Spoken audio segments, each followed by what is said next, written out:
Hello, and welcome to the Thursday Night Kissaten podcast. I'm your host, Cordelia. Today, in this episode, we're going to talk about a very special late-night TV drama called I Will Do Better Next Life. 来世でちゃんとします。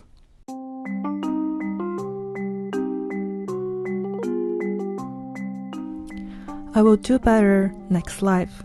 来世でちゃんとします is a 4-panel manga by artist Yitsuma-chan.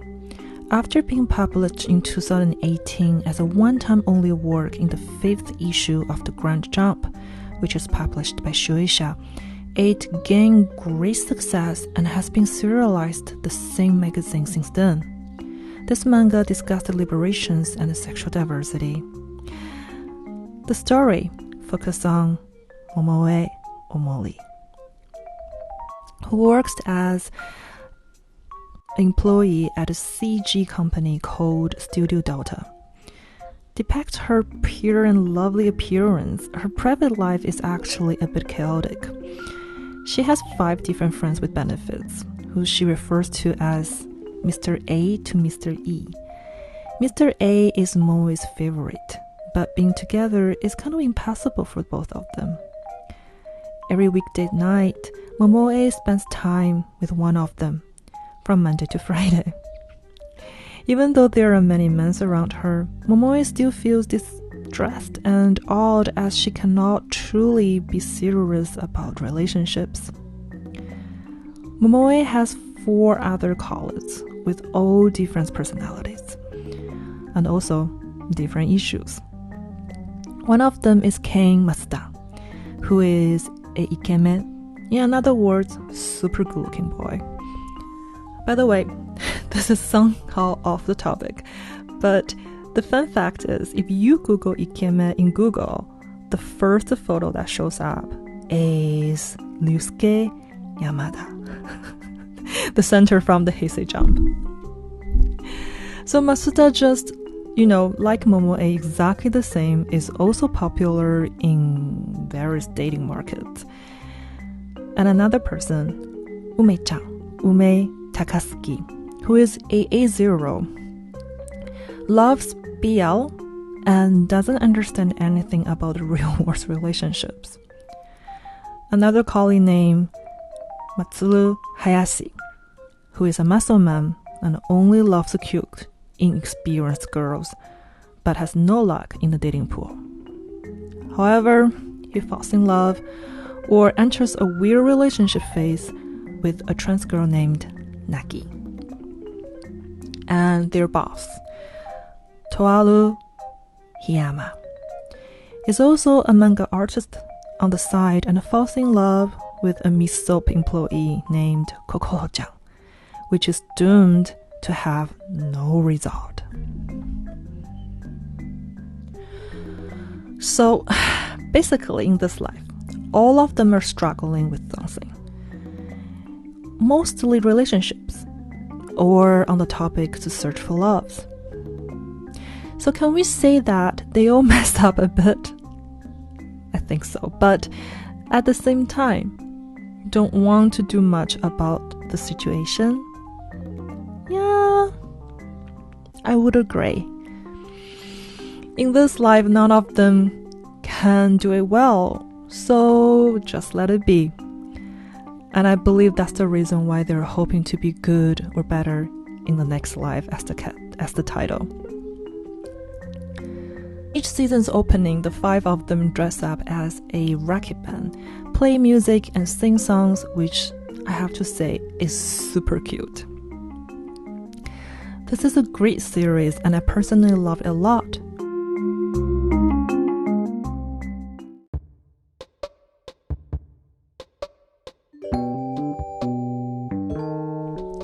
The TV adaptation of the manga was broadcast on TV Tokyo from January 2020, and season 2 aired in August 2021, and the 3rd season premiered in January 2023. So yes, you heard it right. This TV show already has been 3 seasons made. It is that popular. In each season's opening, the 5 of them dress up as a rock band, play music and sing songs, which I have to say is super cute and adorable.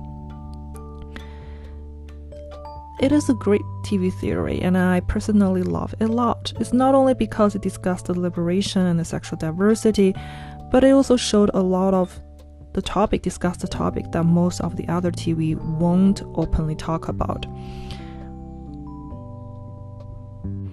Some audience would say this TV show is about the topic of searching for love. But in my opinion, it can honestly too be about finding out what exactly people want in a relationship. Compared to the first season, the second season is much sharper than the first one. Wu Mei-chan, who is the A0 who loves BL manga and has an interest in listening about other people's relationship. I think this is very relatable to a lot of us. In the second episode, Wu Mei questions how people accept that they have not been able to live their dream life. Well, simply, the narratives in the TV show said just by living, we're moving forward and growing up. Whatever we have been given, whatever has been taken away, growing up means knowing and admitting that we are on the path to the ordinary, but still trying our best to get close to what we want. But this is about life. Then what about relationships then? Relationships are, well, in Wu Mei's perspective, this can be a little bit too complicated. Or to be honest, they shouldn't be this complicated. I mean, if we know what we're looking for and what we want, and if the partner is on the same page as us, the relationship should not be that hard at all. But based on Wu Mei-chan, maybe it is still not easy to achieve because even if we figure it out what we want, sometimes the fear stops us from moving forward and getting it. Wu Mei-chan, who is always an audience of others' relationships, doesn't have those love is blind moments, so we can say that she's almost always sober. She cares more about joy and life. Another one of their teammates, which is the leader, Hiyama, he uses money and gives money to gain love. It is kind of, giving without boundaries sometimes, and also, but getting nothing in return. So he feels extremely isolated even when he is right beside the person that he loves. And here we go from Momo A. Indeed, she wants love. True love. The love that is like a one-on-one focused relationship. But neither she or her partners can say no to the temporary pressures, so they're all on the same page in a way. So for her, even though love is something that she hopes for, she leaves it and promises to do better in the next life. Momoe clearly knows that she wants marriage, kids, a stable life, but to her, the cost and the price of love are too high. As she ends up only seeking for temporary pleasure, the price of love is the fear of being hurt, which is very similar or all the same for Mazda. Mazda, that Ike man in the office, sees a lot of girls at the same time. And he is kind of good at managing them all at once at the same time. I'm not sure. Maybe he didn't do a very good job sometimes, but he does complain that some of the girls are not easy to get rid of. How rude. So rude. But oh well. It kind of the same happens to Momo A, I guess. Right? Doesn't it? In this fictional utopia, this office, the studio Delta, every single person has their own troubles. Masta and Momoe are both eager to love, but because of the fear, they just play around, slowly losing the capacity or the ability to give and receive love. But still good news that there's still desire to think with the right person. In the first season, to Momoe, that Masta is good at controlling the distance with females, which is what she likes about him. And slowly in the second season, they start talking the day after Momoe left her favorite Mr. A. While heading halfway home with pain and tears, she meets Masta. And in front of him, Momoe shows her vulnerabilities and confesses her desire to seek a stable, faithful, real relationship. Masta offers and asks her to be together, and they end up dating with each other in the season 3, which is a super brave move. As we discussed before in the episode 18 of this podcast, love is not just about desire. It is about how to give and what to take.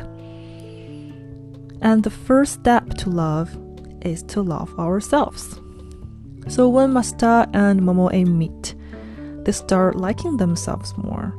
And here is where the sparks or the beginning of their relationship occurs.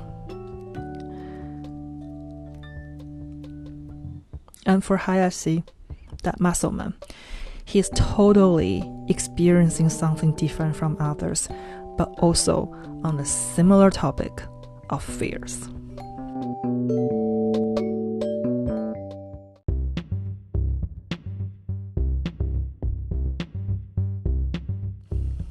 So, if you ask me who is my favorite characters among everyone in the show, I would say is Naki-chan. Naki and Hayashi meet through a dating app. Just to remind the listeners that Hayashi is that muscle man who only loves cute and inexperienced girls, but has no luck in the dating pool. He likes inexperienced females because he is insecure and unsure about himself, and he basically just lacks confidence. And Nagi is super cute, and I think that she is the cutest girl in the whole universe. Interestingly, that she is actually Mr. D's sister. Mr. D is one of the friends of benefits with Momoe. So in the seasons, I think in the second season, yes, Nagi meets Momoe and they become a really good friends in the season 3. Back to Hayashi.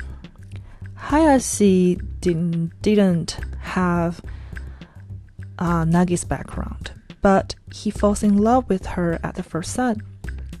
However, weirdly enough, after he found out Nagi's background, he hopes that Nagi will become a real female, which is very disrespectful. Nagi likes Hayashi a lot. She thinks he is good-looking, tall, hardworking, not very gentle, but a very kind person. Hayashi is definitely 100% Nagi's type. So, our cute Nagi has a plan. Nagi believes in training partners to become someone who suits them. So her ideal lover has to be coached by herself, which is why she gives Hayashi so many chances and even space and time to pursue other people. She doesn't aim to change them completely, but to make them adapt more to fit the needs for their other lovers. But Hayashi was kind of scared. He doesn't know what to do. He doesn't know how to behave. He did not have experience deal with trans people. So his fear is to try something new, and his fear is to accept himself. His fear is to build up more confidence. but depicts being the youngest among all the other people in the show. Nagi is the most patient and mature. She is going to train Hayashi, this straight and even a little bit transphobic man, into the one she wants.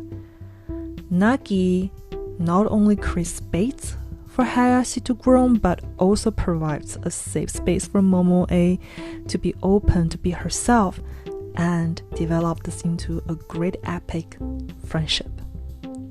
Nagi, the cute Nagi, is an angel. She purifies hearts and brings warmth to many people around her.